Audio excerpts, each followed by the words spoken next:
Selamat datang di konten spoiler. Jadi kalau kalian gak suka konten beginian, silakan close video ini. Tapi jika Anda semua gak masalah di spoiler, siapkan cemilan, pasang posisi rebahan, dan mari kita mulai videonya. Juragan.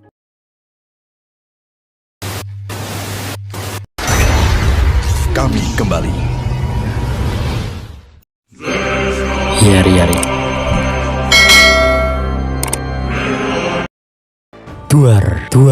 Duar. Keheningan di dalam ruang latihan musik hancur berkeping-keping saat sebuah ledakan dahsyat menghantam dinding katedral. Serpihan batu besar dan pecahan kaca terlempar ke segala arah, menciptakan hujan puing yang mengerikan di tengah ruangan. Sementara itu, para musisi yang sedang berlatih terpaku dalam horor baton atau taksan, yakni seorang gadis muda sang konduktor. Dia berdiri mematung dengan tongkat yang masih di tangan. Matanya terbelalak lebar menatap kehancuran yang baru saja terjadi di depannya. Instrumen musik yang seharusnya mengeluarkan nada-nada indah kini hanya menjadi saksi bisu ketakutan mereka. Di tengah kepulan debu, salah satu rekan musisinya berteriak dengan suara gemetar, "Baton-san, bagaimana ini? Saya rasa kita harus segera evakuasi diri." Dan Baton hanya bisa bergumam lirih dengan wajah pucat pasi. Iya. Di tengah kepanikan yang nyaris melumpuhkan para musisi, sebuah cahaya menyilaukan muncul di belakang mereka. Lewat gerbang teleportasi Rimuru, Shion dengan aura yang mendominasi melangkah keluar dengan penuh percaya diri.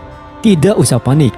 Suara lantang itu menggelegar, memotong rasa takut yang menyelimuti ruangan. Shion berdiri tegak dengan tangan terbuka, seolah-olah sedang memeluk seluruh ruangan tersebut dalam perlindungannya. Tentu Baton dan kawan-kawan terkejut dengan kehadiran sosok yang datang di waktu yang paling kritis itu. Dengan nada tegas namun menenangkan, Shion mengingatkan mereka akan janji mereka pada Rimuru-sama. Shion bilang, "Apa kalian lupa dengan perkataan Rimuru-sama? Bukankah beliau berkata kepada kalian akan melindungi supaya kalian bisa fokus pada pertunjukan tanpa mengkhawatirkan apapun? Lantas, mengapa kalian malah berhenti berlatih?"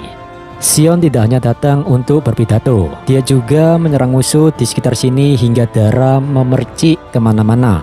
Seruan Shion bukan sekedar perintah, melainkan sebuah pernyataan bahwa selama dia ada di sana, tidak ada satupun simfoni yang boleh terhenti oleh peperangan.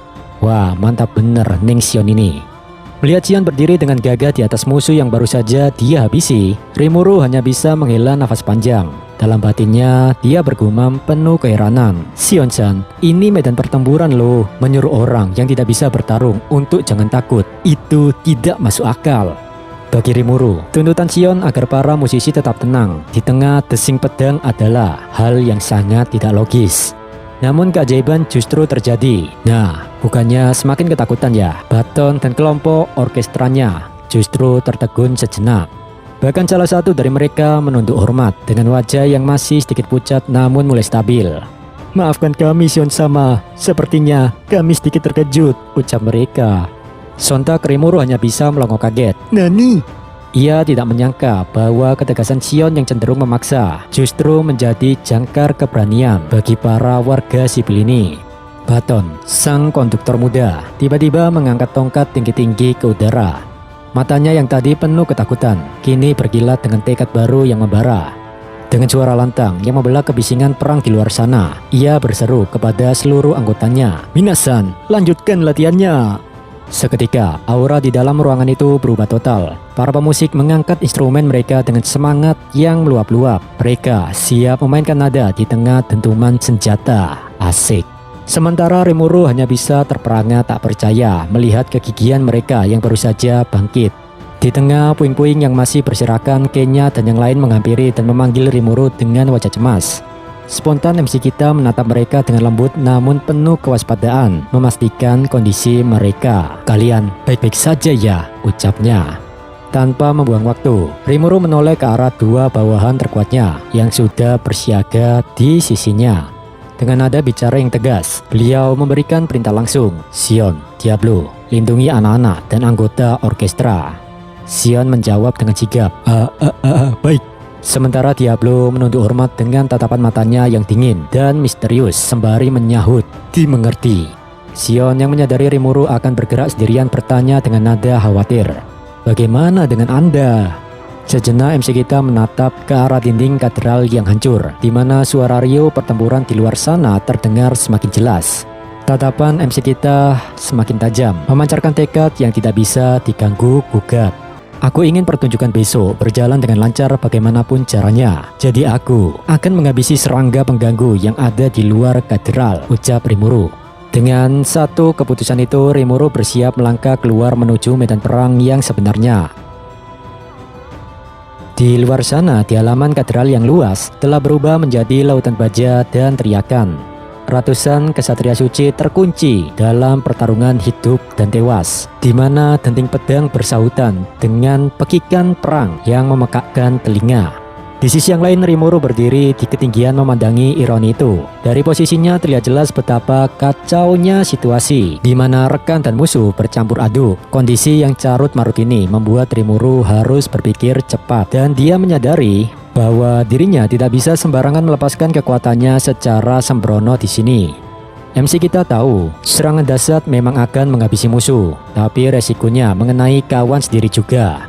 Untuk itu, ia harus bertindak lebih presisi, seperti pembedah yang membuang parasit tanpa melukai inangnya. Di tengah keriuhan pertempuran yang berkecamuk di halaman katedral, perhatian Rimuru dan Hinata tiba-tiba teralihkan oleh kehadiran sesosok pria yang berjalan tenang membelah kerumunan. Aura yang dipancarkannya begitu berat hingga menghentikan sejenak napas siapapun yang menyadarinya.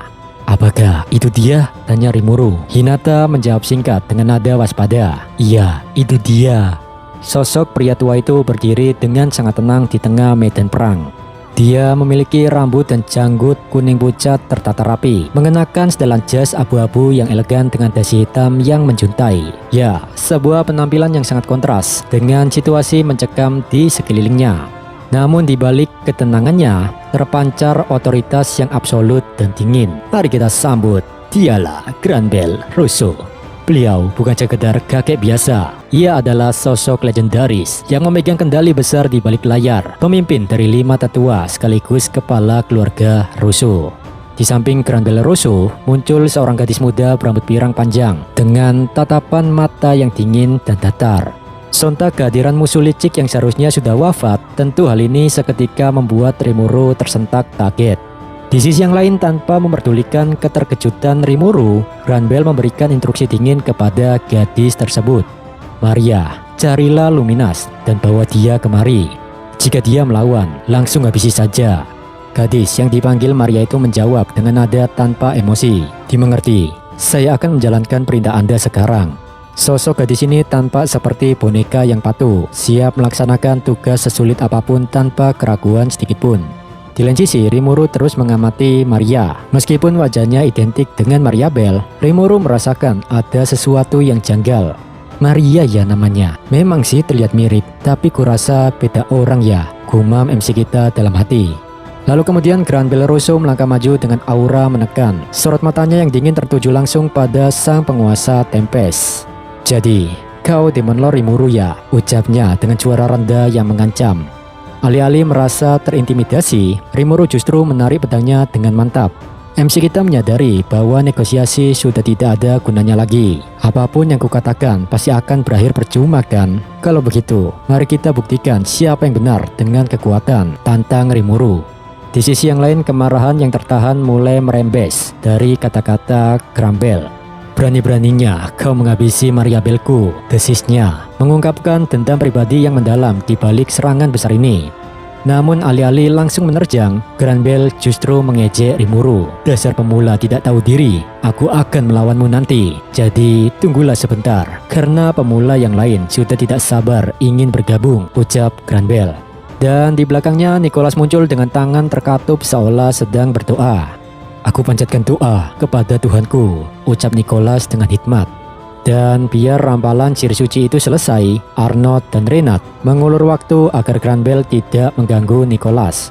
Di tengah denting pedang yang saling beradu, Nicholas terus merampalkan doanya dengan hikmat. "Aku mengharapkan kekuatan dari para roh. Dengarlah permintaan hamba, musnahkan segalanya." Seketika, atmosfer di sekitar mereka berubah menjadi mencekam. Dari bawah pijakan Granbell Rousseau muncul lingkaran sihir raksasa yang bercahaya terang, menyelimuti tanah dengan pola-pola magis yang rumit. Sementara itu, Granbell berdiri di tengah lingkaran itu dengan pedang terhunus. Nicholas menyelesaikan rampalannya dengan satu seruan yang menggetarkan udara. Disintegration. Sihir suci tingkat tinggi yang mampu menghapus keberadaan targetnya pun mulai dilepaskan. Namun Granbell Rosso hanya menatap pemandangan itu dengan mata dingin dan penuh perhitungan. Dia bukannya terkejut, ia justru memberikan pujian yang meremehkan. Rampalan yang cukup bagus, ya sangat bagus, hingga aku bisa membaca aliran energi sihirmu dengan sangat sempurna. Keajaiban mengerikan terjadi saat rantai-rantai sihir suci muncul dan melilit pedang Granbell. Seolah-olah sihir penghancur itu sendiri kini tunduk di bawah kehendaknya. Di sisi yang lain, Hinata Sakaguchi yang menyaksikan fenomena ini dari kejauhan, dia terkejut tak percaya. Hinata menyadari bahwa lawan mereka tidak hanya mampu menggunakan sihir suci, tetapi juga memanipulasinya ke tingkat yang melampaui logika.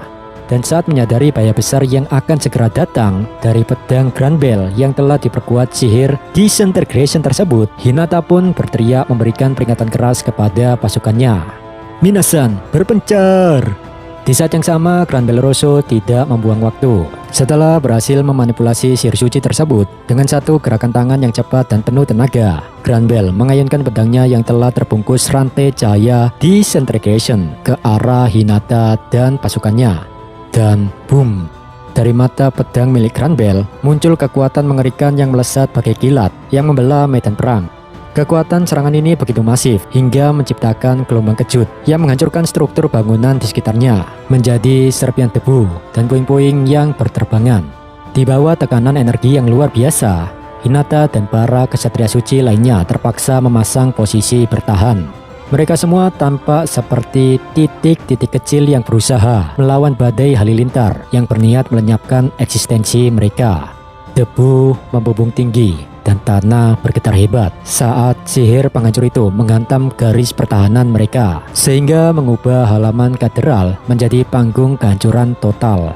Para kesatria suci yang tadi berdiri gagah kini tergeletak tak berdaya. Satu-satunya yang masih tegak berdiri dengan napas terengah adalah Hinata Sakaguchi. Meski posisinya tampak sangat terdesak, Granbell Rosso menatap pemandangan itu dengan senyum meremehkan yang dingin. Boleh juga, dengkusnya kecil. Dengan langkah tenang yang menghina, Granbell melangkah maju di tengah kekacauan yang baru saja ia ciptakan. Menyedihkan sekali. Ternyata hanya segini kemampuan anggota elit kesatria suci, ejek Granbell dengan nada bicara yang penuh kesombongan. Kendati begitu, melihat rekan-rekannya tumbang, Rimuru segera bertindak di balik bayang-bayang. Meskipun ia berhasil bergerak cepat, kenyataan di lapangan tetap pahit. Dalam batinnya, Rimuru bergumam, aku langsung melindungi mereka dengan pertahanan absolut dari skill Uriel. Tapi pada ujungnya, semuanya tumbang kecuali Hinata. Bahkan, dengan campur tangan kekuatan Raja Iblis sekalipun, serangan Granbell terlalu dahsyat untuk ditahan sepenuhnya oleh manusia biasa. Dan kini Rimuru berdiri berdampingan dengan Hinata. Mereka menatap tajam ke arah musuh, mencoba mengukur kedalaman kekuatan pria tua tersebut. Dalam batinnya, MC kita menyadari bahwa lawan di hadapannya bukanlah sembarang orang. Granbell Rosso, aku tidak tahu seberapa kuat dia saat masih menjadi hero dulu, tapi bisa dipastikan kekuatannya tidak main-main, gumam Rimuru. Tor. Belum sempat MC kita meluncurkan serangan pembalasan, sebuah ledakan yang masif menghantam struktur katedral. Kekuatan ledakan itu begitu besar hingga meruntuhkan pilar-pilar batu dan membuat debu hitam pekat membumbung ke langit, mengoyak pemandangan megah gedung suci tersebut. Rimuru dan Hinata terperanjat menatap kehancuran itu dengan wajah pucat, dan pikiran MC kita langsung tertuju pada keselamatan mereka yang ada di dalam.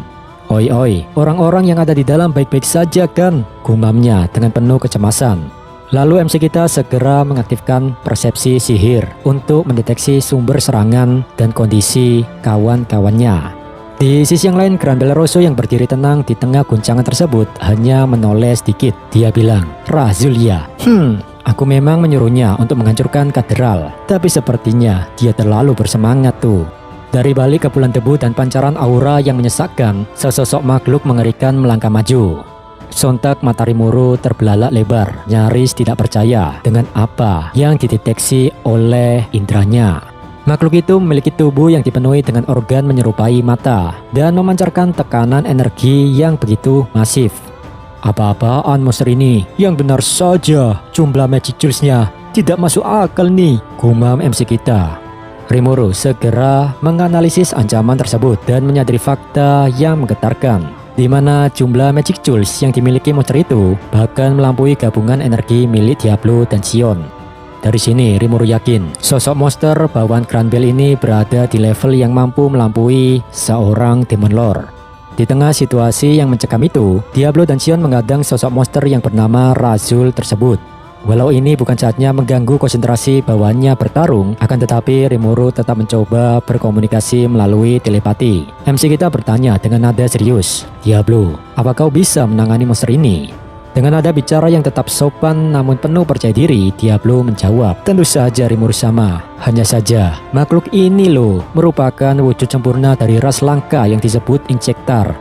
Saya paham bahwa saya tidak boleh merasa kesulitan ataupun menggerutu dalam pertempuran ini. Tetapi bagi kami para demon, si Razul ini adalah musuh alami bagi kami. Karena itu, sepertinya akan butuh waktu untuk bisa mengalahkannya. Lalu, ada satu hal lagi yang saya khawatirkan. Meski Diablo adalah salah satu iblis terkuat, namun ia mengakui adanya hambatan besar dalam pertarungan ini. Diablo memperkirakan bahwa pertempuran ini tidak akan selesai dalam sekejap dan akan memakan banyak waktu hanya untuk bisa menumbangkan Razul. Rimuru yang menyadari situasi sulit ini segera menyusun rencana cadangan. Beliau memanggil pelayan setianya yang lain dari dalam bayangan. "Rangga, kau ada di situ kan?" Yang langsung dijawab dengan sigap, "Iya tuan." Rimuru kemudian memberikan instruksi kepada Sion dan Rangga untuk bekerja sama melawan Razul. "Sion, kau dengar apa yang dikatakan Diablo tadi kan? Untuk itu, aku ingin kalian berdua bekerja sama. Kau bersama Rangga, kalahkan Injektar yang bernama Razul itu," perintah Rimuru dengan nada tegas. Dalam sekejap, Rangga masuk ke dalam bayangan Sion. Rimuru berharap sih, kombinasi serangan mereka berdua bisa segera mengakhiri ancaman besar tersebut.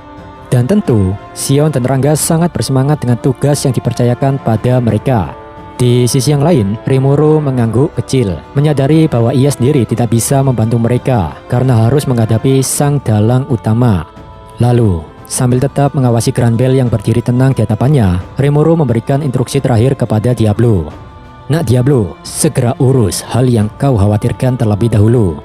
Meskipun Diablo ini sangat setia ya Bre, akan tetapi ia tetap memberikan peringatan mengenai bahaya musuh yang mereka hadapi. "Cukup mati Rimuru sama, kekuatan makhluk ini sangat..." Sebelum kata-kata Diablo selesai, Sion langsung menyela dengan semangat yang meluap-luap. "Serahkan tempat ini padaku dan cepat pergilah. Kau itu kuat, bahkan lebih kuat dariku. Karena itu tugasmu adalah mengalahkan segala musuh yang ada, supaya Rimuru sama bisa tenang. Tetapi hal itu juga berlaku untukku. Maka dari itu, biar aku yang menangani tempat ini. Cepat pergilah dan lakukan apa yang harus menjadi tanggung jawabmu, Diablo," teriak Sion. Kalimat ini menunjukkan bahwa Sion tidak akan membiarkan dirinya tertinggal dalam memberikan kontribusi bagi tuannya. Di sisi yang lain, Diablo tampak sedikit terkejut namun tersenyum tipis mendengar perkataan rekannya. "Tak kusangka kau akan memanggil namaku," gumam Diablo dengan nada yang lebih melunak. Sambil meninggalkan tempat itu, Diablo bilang, "Baiklah, aku mempercayaimu. Semoga beruntung, Sion tuh." Panel pun berpindah. Angin bertiup lembut di padang rumput yang luas. Dan tanpa banyak mikir, Diablo melangkah mendekati sesosok wanita yang berdiri mematung menatap cakrawala. Wanita itu mengenakan pakaian pelayan yang rapi dan berambut biru. Ya, siapa lagi kalau enggak si Ren, iblis primordial biru. Lantas saat dia menyadari kedatangan Diablo, Ren menoleh sedikit. "Lama tidak bertemu. Noir, aku sudah menunggumu sampai bosan di sini," ucapnya dengan nada datar namun penuh makna.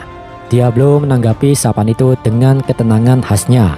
Sambil merentangkan satu tangannya, ia menjawab, "Aku memang sudah merasakan tatapan berapi-apimu, tapi aku sedang sibuk tadi. Kesampingkan tentang itu, aku ingin kau memanggilku Diablo. Kau paham kan? Blue, maksudku Rentu." Kemudian Ren menjelaskan asal-usulnya dengan nada bangga. "Benar, nama ini diberikan oleh Kisama. Beliau juga dikenal sebagai Roots. Dia adalah primordial terkuat di antara kita para primordial.